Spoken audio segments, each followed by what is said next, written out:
Hello, thank you for joining me. My name's David Bonby. Tonight, we'll be exploring the world of gay male athletes in America. NBA center Jason Collins announced he was gay this past April, becoming the first active athlete in one of the 4 major U.S. team sports to come out. And it was national news. It seemed you couldn't turn on a television set or listen to the radio without hearing something about the Collins announcement. CNN, The Today Show, Sports Illustrated, and many other news outlets aired the story. And there was an outpouring of support from celebrities and politicians, ranging from Katy Perry to President Clinton. Movie director Spike Lee even tweeted, "Orange and Blue Skies salutes Jason Collins. Thank you for your courage. A slam dunk against homophobia." But why was his announcement so well received? And did the mass media have anything to do with that? According to David Gauntlet, the media has become far more liberal and challenging toward traditional standards. People born in the first half of the century are less tolerant of homosexuality than those much younger than them. The media is a reflection of the changing attitudes and disseminates those modern values. There has never been a better time to come out. But what if I told you that Collins was actually not the first active player to come out? Former Major League Baseball player Glenn Burke made no secret of his sexual orientation back in the late 70s to the Dodgers front office, teammates, friends, and even sports writers who would tell him that they could not write that in their newspapers. The framework through which gay male athletes had been portrayed in the mass media was that of social leper. In fact, most of the time they just buried the story. It was taboo to talk about the possibility of gay men inside of a locker room.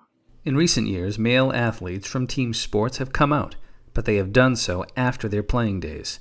John Amici was the first NBA player to come out in 2007. Asera Tuaolo became the 3rd retired NFL player to come out back in 2002, with Kwame Harris being the most recent this past March. It's worth noting that soccer player Robbie Rogers became the first openly gay athlete to play a game in a major North American league. That happened on May 26, 2013.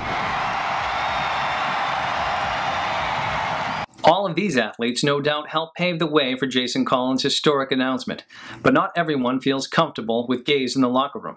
Earlier this year, during Super Bowl Media Day, Chris Culliver of the San Francisco 49ers sounded off on his views. They don't got no gay people on the team, you know, they got to get up out of here if they do. Can't be with that sweet stuff. Can't be in the locker room, nah. It would be naive to think that Culliver was alone in his thoughts about gays inside of a locker room. We've come a long way, but we still have that much further to go. It's a slow-moving process, but still, when you look back at where we were just 15 years ago, things have changed. Lesbians, gays, and bisexuals remained hidden from view in mainstream television for decades. Advertisers fled from The Ellen Show after she announced she was gay. The show was canceled 1 year later. Our own military prohibited qualified gay and lesbian Americans from serving in the armed forces up until a few years ago. In December of 2010, President Obama signed an act to repeal the Don't Ask, Don't Tell policy. A policy that was past due, but still, when you look at other countries like Sochi, Russia, we seemed ahead of our time. Sochi, the host of the 2014 Winter Olympics, has an anti-gay law. Gay athletes could be prosecuted or arrested. Perhaps the national resistance over this discriminatory law will help bring change. Resistance towards gay athletes has helped build, not burn, a bridge of acceptance to where we are today in mainstream America. And that's a very powerful thing. Michel Foucault believed that power was not an asset that a person held. Rather, power was something exercised within interactions. Power flows through relationships. And many of those relationships are belied. Contradictions in the mass media are important because multiple messages contribute to the perception of an open realm of possibilities.